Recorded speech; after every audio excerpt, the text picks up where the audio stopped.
こんにちは、カズマです。動画をご覧いただきありがとうございます。6月11日水曜日、時刻は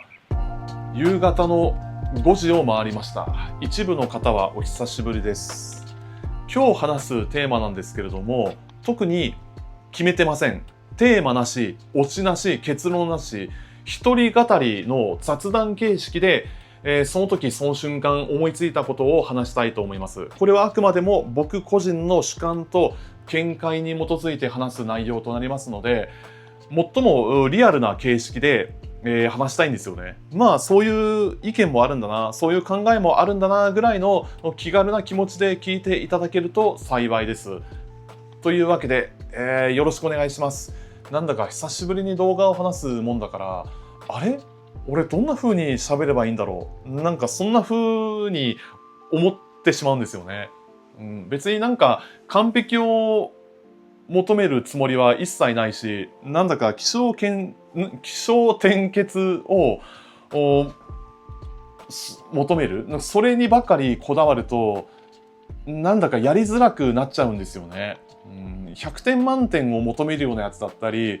完璧を求めるような風潮というのは今の日本社会、今でもそういった風潮は根強く残ってるかもしれないけれど、それとは別にもっとパーソナルな部分を出していきたいし、もっとリアルな一面を残したい。もうそれについて話していきたいんですよね。でいずれにせよこれは僕個人のチャンネルではありますんで、現時点で考えていることや今思いついたことをただ延々と話し続けて、でそれをもとに今後のチャンネルの方向性について考えたいと思いますっていう感じですね。で今思いついたんですけれども、今後のこの YouTube のチャンネルについてなんですが、現時点でやってみたいことというよりかはやめたこと、これについて話したいと思います。でまず一つ目なんですけれども、今後 YouTube のチャンネルにおいてもうこれはやらない、これはもうやりたくない、もしくは自分自身がやってて面白くないと感じたことについてまとめたいんですけれども、まず一つ目は今住んでいる街の景色を交えて Vlog を撮ること、もうこれはやめます。というかやめました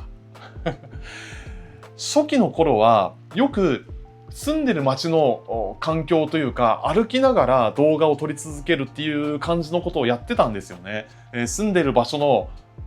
なんていうんだろう、中心部というか駅の周辺とか新しくできた店とか、なんかそういうものをよく映してはいたんですが、ちょっと飽きたなんかね、やってる自分が全然面白くないんですよね。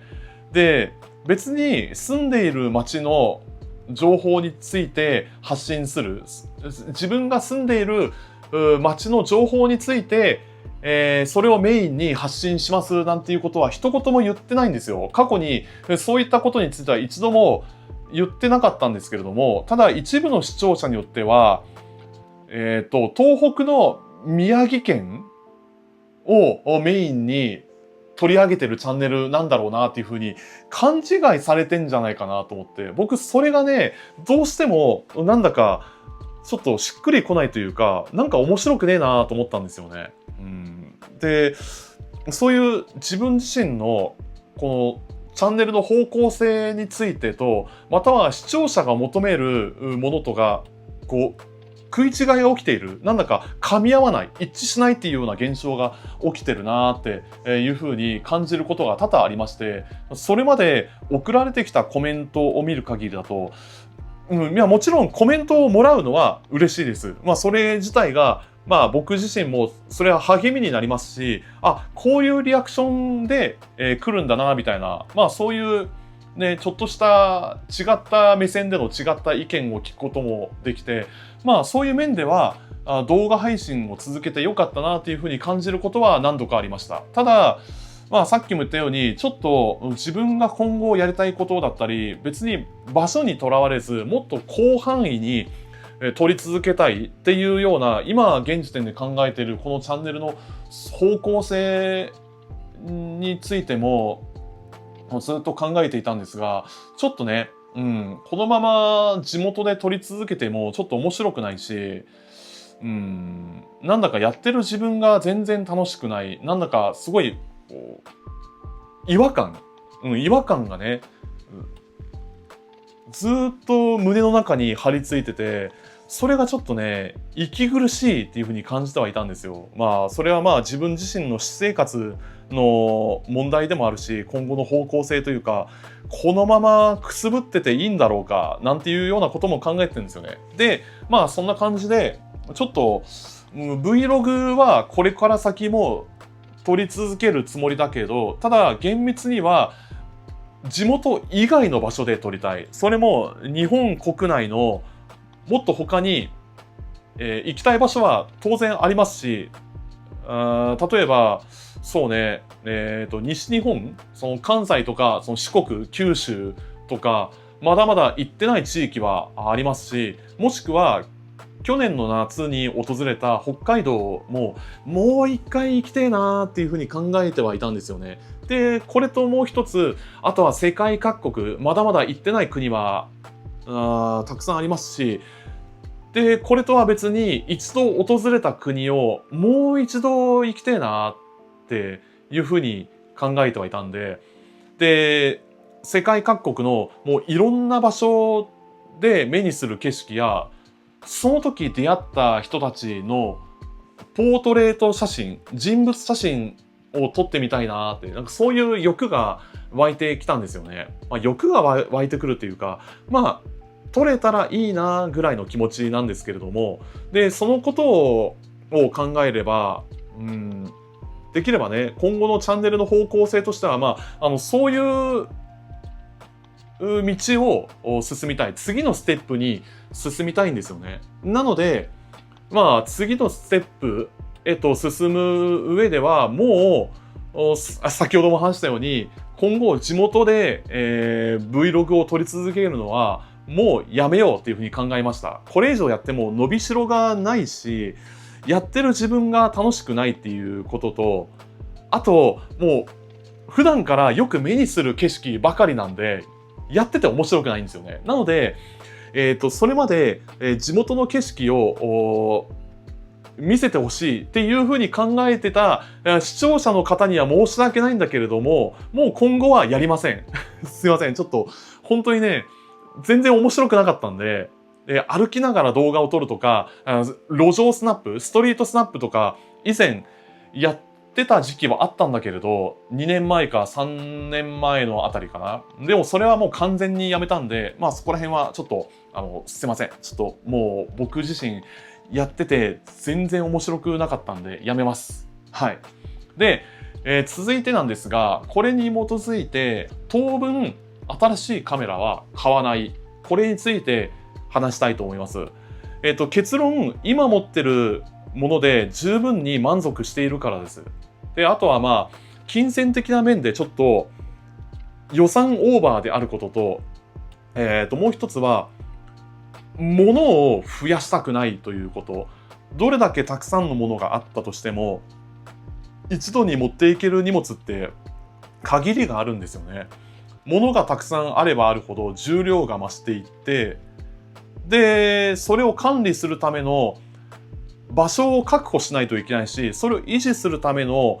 コストがかかるわけですよ。もうそれがね、ちょっと苦痛で、やればやるほど身動きが取れなくなる。物に支配されて、それが足かせになって、行動できる範囲が狭くなって、で、何をするにも、なんかすごい億劫に感じるんですよね。で、ちょっとこれ、今手元にこういう、リュックがあるんですけれど、このリュックに、入れるってなった際、どうしてもね、荷物が増えれば増えるほど、やっぱりね、重量が増していくんですよ。で、カメラに関してもそうだけれど、この一眼カメラだって、カメラ本体とレンズをつける状態。で、この時点でも、もうね、1キロ弱はあるんですよ。で、これともう一つ、このカメラに取り付ける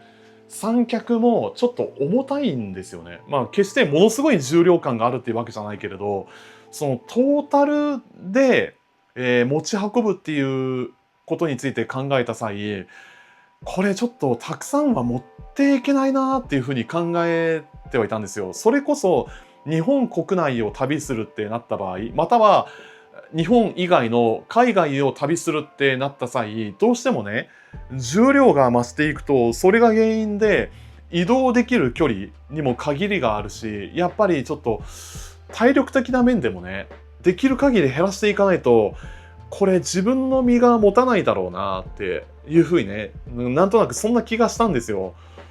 まあ基本的に歩きながら動画を撮るときは、まあ iPhone で撮るか、もしくはアクションカムで、こうやって片手で撮ることが多いです。まあ9割方アクションカムで、外出中はこうやって撮ることが多いんですけれども、いずれにせよね、それ以上の機材を増やすべきではないなっていうふうに考えてはいたんですよ。まあ現時点で考えてるのは、なるべく少ないコストで、最大の価値を築き上げること。いかに少ないものだけで、最大限、自分のできることを継続していけるか。これがすごく大切だと思ってて、ただ買って満足するだけじゃいけないんですよ。なんか今までよく衝動買いをしていた時期あったし、そのストレス解消目的の衝動買いをしていた時期あったんですよ。その高級な時計とか財布とかジャケットとか、その高級な靴とかそういうものを買って、それを身にまとってそれだけ満足していた時期はあったんですよ。でもその時物を買うことで得られる満足感って一瞬で終わるんですよね。買って1日か2日ぐらいで飽きてしまうことが何度かありまして、でもそういう出来事があったにもかかわらず、それでもなお懲りずに、なんだかね、働いて、一生懸命働いて稼いだお金を対してその価値のないものに、使ってしまう。それがちょっと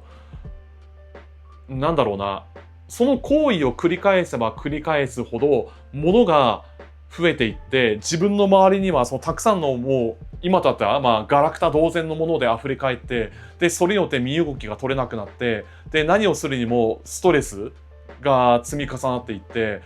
もう鬱陶しいなとか、これどこに置こう、これもう片付けるのめんどくせえなっていう風にそう思い込む、なんかそういう風に感じることが何度かあったんですよ。それがすごく苦痛で、そういう出来事があったその翌日には物を手放したんですよ。もう8割近くのものを処分して、テレビとか本棚とか漫画とかゲーム機とかもうそういうのも全部ひっくるめてもう全部処分したんですよ。もうそれいらないと思って。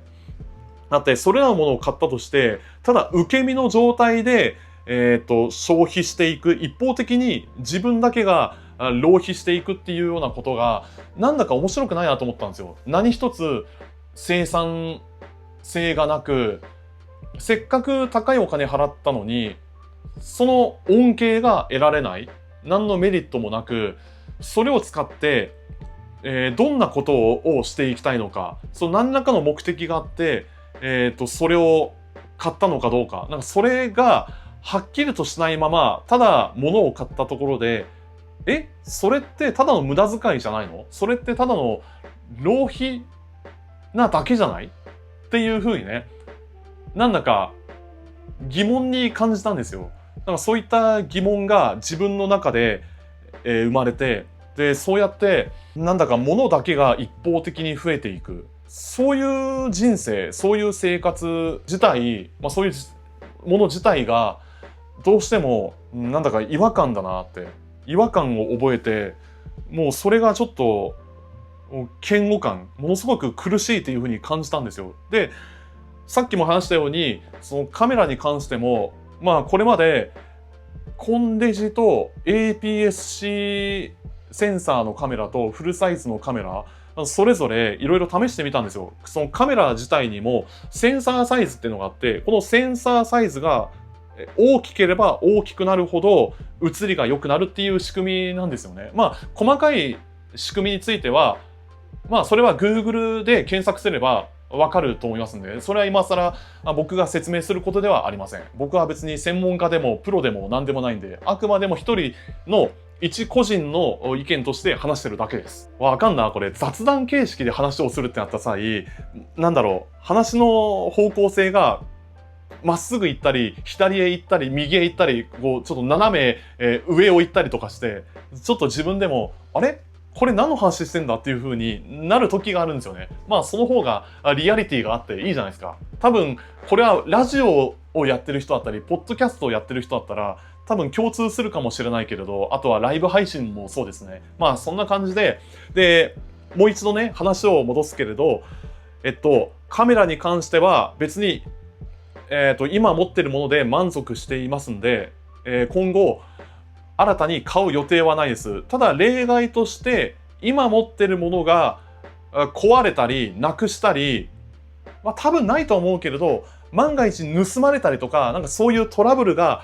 起きた場合は新しいものを買いますっていう感じで、持ち物の数を極端に増やさないっていう感じでやっていきたいと思います。まあこれは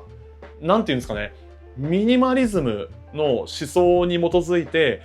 僕なりにできることをやっていきたいんですよね。なるべく持ち物を少なくしていきたいですし、で、先ほども話したように、日本国内もしくは海外を旅するってなった場合、どうしても持っていける荷物に限りはありますし、で、いつでも気軽に持ち歩けるもの、フットワークを軽くすることであったり、その辺のミニマリズムに関連すること、これに当てはめる形でできる限り自分は荷物を少なくしていきたいんですよね。まあそれはね、住む環境にもよるし、勤めている職業、その職種というか業種にもよるし、まあ人によってはどうしても仕事をする上ではこれは絶対に必要とか、これは絶対に作業をする上で、仕事をする上では絶対に必要なものだからこれは手放せないっていう事情もあるでしょうから、まあそれは別にね、人それぞれ住む場所も違うし、抱えている事情も千差万別というか全く事情が異なるんで一概には言えないけれど、ただ自分の場合はまあ最低限今あるもので何とかする。今あるものをフル活用する。一つのものを2パターンか3パターン以上の使い回しで活用できないかっていうことを積極的に考えるようにしています。そうすることによってできる限りものを増やさなく済むわけですし、お金の面でも浪費をなくす、費用を削減できるっていう面では、まあ多少なりとも理にかなってるんじゃないかなっていうふうになんとなく、そう思った次第です。こんなところかな。まあ現状はね、ちょっと僕自身もこれ本当にね、これから先何をしたらいいんだろうなとか、いろいろ試してみて、いろいろやってみて、なんだかしっくりこないというか、ずーっと考えていたんですよ。もうずーっと悶々としてて、何をしてる時がワクワクするんだろうな、何をしてる時が楽しいんだろうか。だからそれ以前に僕は一体どういう性格のどういう人間なんだろうとか、なんかこれじゃないよな、こうじゃないんだよなとか、別にそこまでものすごくクソ真面目なわけでもなく、そんなに遊び好きっていうわけでもないし、そんなに最先端なものが好きっていうわけじゃないし、SNS が好きでもなく、てかどちらかっていうとそこまで好きじゃないんですよね。だってツイッターもアカウントを消して、スレッズもやめて、で、インスタグラムは、まあ、それまで旅先で出会った人たちとの交流というか、まあ連絡先の手段の一つとして、あえて残してはいるんだけれど、ただ、インスタグラムについては、もう、なんていうんですか、この縦動画と、そう、リール動画ね。リール動画は一切見ません。なんだろうな、TikTok みたいな感じになってきているっていうのと、ちょっと、これは好きというか、好みの問題ですので、否定はしませんが、どうしても僕の方向性というか、その好みにはどうしてもね、合わないんですよね。文化の違いというか、なんだか世間一般的に求められているものや、その時期によって流行っているものだったり、その動画の形式、テロップの表示とか効果音がやたらと鳴り響くような感じ、もうざっくり言えば日本のテレビ番組みたいな真似事をしてるような、そういう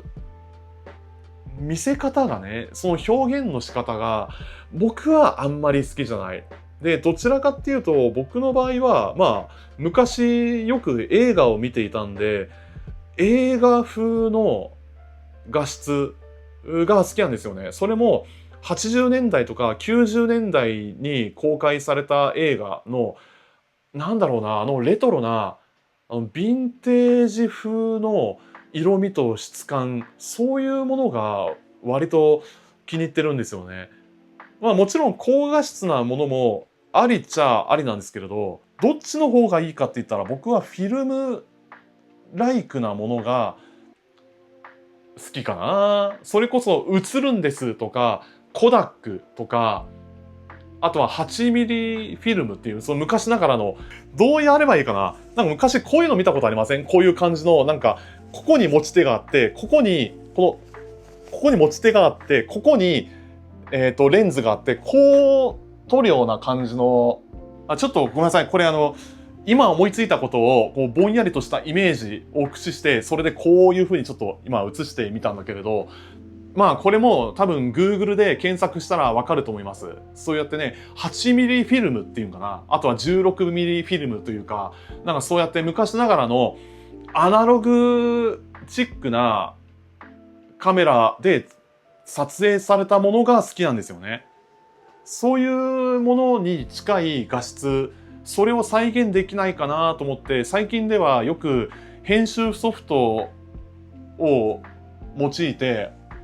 なんだろう、追加機能のプラグインとか、あとはまあネット上で無料で手に入るものだったり、あとは有料のプラグインとかそういうものを使ってフィルムライクな色味と質感を再現する、もうそういう形で最近は動画を撮ってたんですよね。なんかそういうね、なんか昔ながらのフィルムライクな映像っていうのが割と好きでして、それもフレーム数で言ったら24フレームの動画が好きなんですよ。で、基本的に映画って24フレームで撮影することが多いんですよ。そのフレーム数が多ければ多くなるほど滑らかな動きで描かれるんですよね。で、一般的に YouTube でよく使われているフレーム数っていうのが30フレームのものが多くて、で、日本のニュース番組とか日本のテレビドラマやバラエティ番組で用いられているフレーム数は確か60フレームか、あとはスポーツの試合だったら、それも60フレーム以上の120フレームとか、そういうもので撮影されてると思うんですよね。ちょっと細かいことはわかりませんが。まあ、あと、最後に、さっき言ったように、24フレームというのは、映画で使われているフレーム数、および海外のニュース番組と、その海外のテレビドラマか何かで、よく使われているフレーム数なんですよね。どちらかというと僕は後者の24フレームの方が好きなんで、なんだかこのカクカクした感じの動きが、なんていうんですかね、どこかノスタルジックな雰囲気を醸し出す、そういった雰囲気を描くには、やはりその映像の色味とそのフレーム数の関係からして、そうね、やはり24フレームの方がより映画風の世界観、その質感を出すには、それが一番ぴったりなんじゃないかなと思うんですよね。フレーム数で言ったら、まあ以前は30フレームで撮ることが多かったけれど、もう最近では24フレームをベースに動画をアップすることが多いですね、僕の場合は。まあこれは好みの問題ですので、どっちが良くてどっちが悪いかっていう話をするわけじゃないんですが、まあただ人によってはね、60フレームの方が好きっていう人もいれば、30フレームの方が好きっていう人もいるし、僕みたいに24フレームの方がいいっていう人もいるんで、まあそれは、まあそれぞれの好きなようにやればいいんじゃないかなっていうふうに僕はそう思います。っていう感じですかね。まあ終始答えが見出せないまま、なんだか、そういう自分自身が今考えてることや今の現在の心境について、まあ、ただひたすら話してみたわけなんですけれども、これが一つの動画として成立するか、もしくはこのやり方で今後続けるべきかどうか、どうしようか、まあ考えていたんですよね。今もこうして喋りながら、まあ自分自身の今後のチャンネルの方向性だったり、もしくはまあ他の私生活における今後の人生の方向性について、もうずっとね、やりながら考えてはいたんですよ。まあ多分ね、そういう人いるんじゃないですかね。僕以外にも、今の仕事をこのまま続けるべきなんだろうかとか、ちょっとストレスフルで正直もうずっと消耗し続けて、かといって新しいことに挑戦するって言ってもちょっと、なんていうか、また失敗するんじゃねえかなとか、どこかで大打撃を受けてしまうんじゃないかなとか、そういった不安や失敗そのものについて不安視する、それを恐れる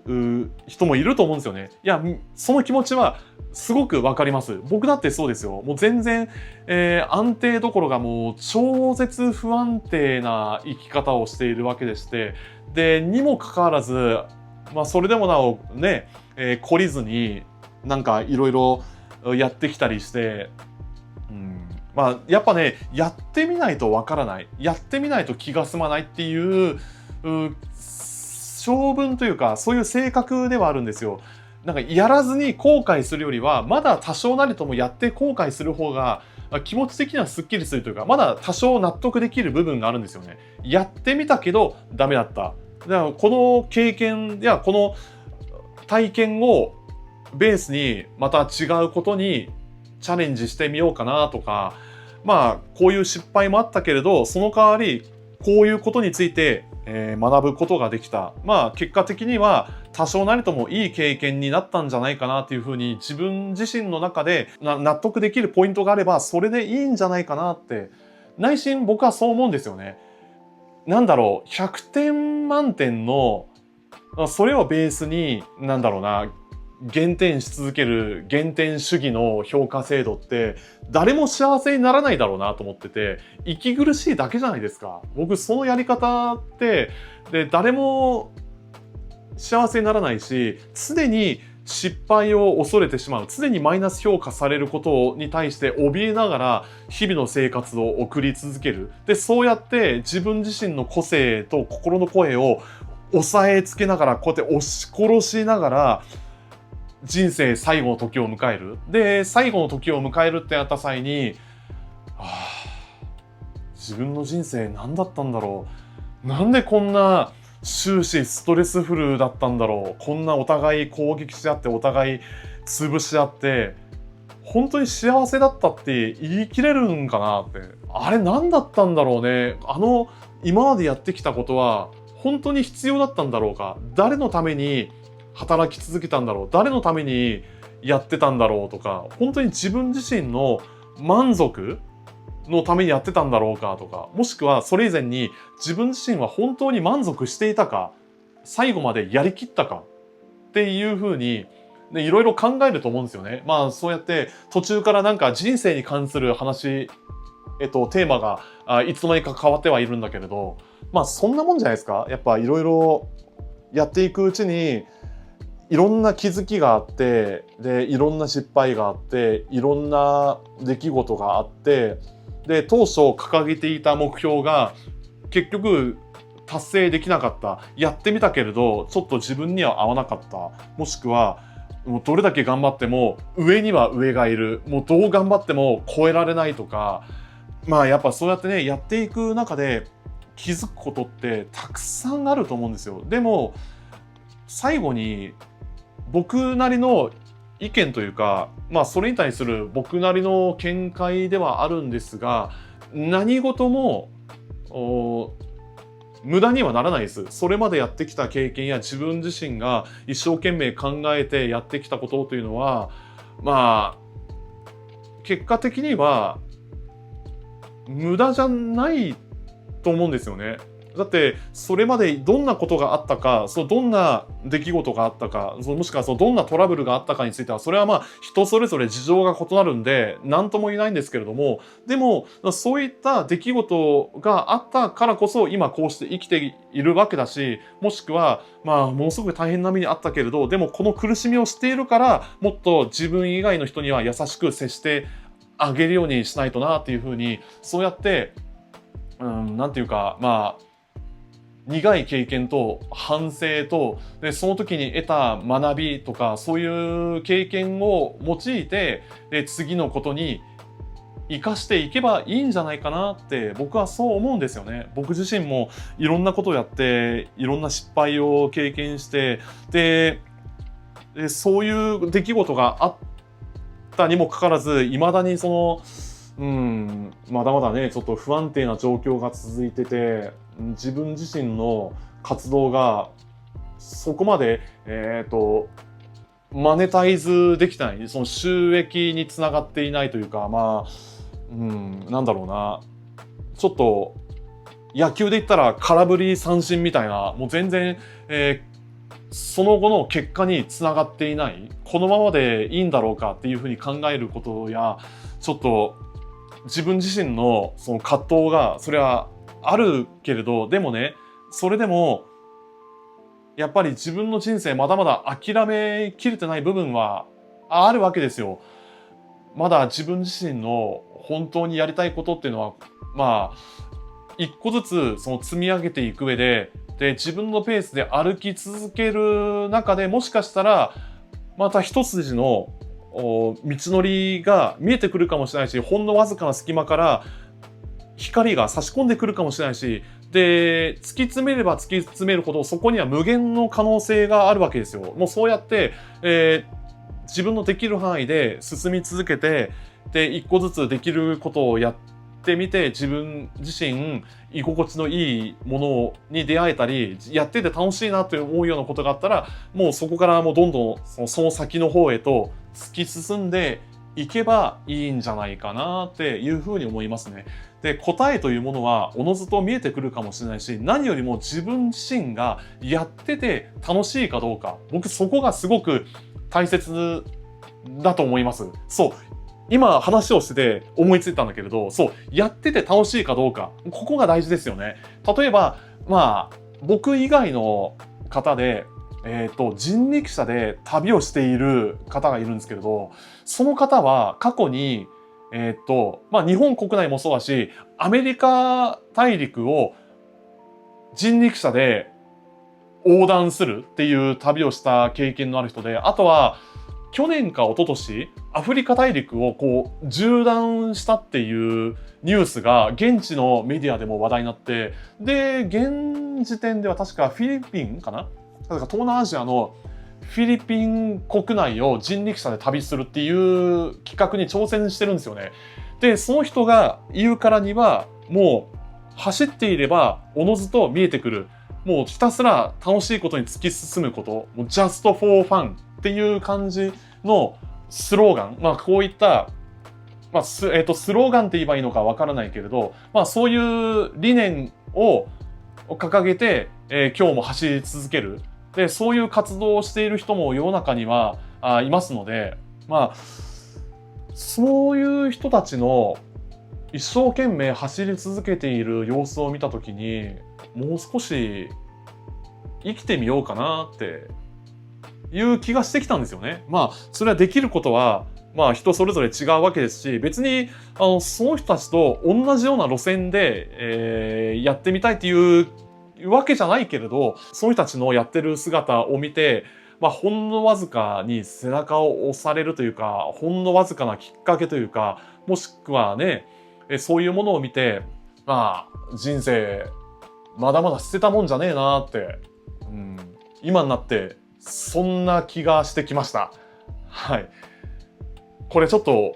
自分なりにオチをつけてみようかなっていうふうに言ってみたんだけれど、ちょっと今一つやな。まあこういう感じで終始ノープランのアドリブ形式で話をしてみたわけですので、なんだか不完全、いや別に不完全燃焼ってわけじゃないけれど、まあなんだろうな、こうして話をしてみて、まあ今考えてることを表に出してみたいなと思ってひたすらアドリブで喋ってみたかったんですよね。うん。なんか少しスッキリしました。はい。っていう感じで、これ今何分喋ったんだこれ。ちょっと待って。あ、すげえな、これ。もう40分ぐらい喋ってる。はい。というわけで終わりにします。ありがとうございました。さようなら。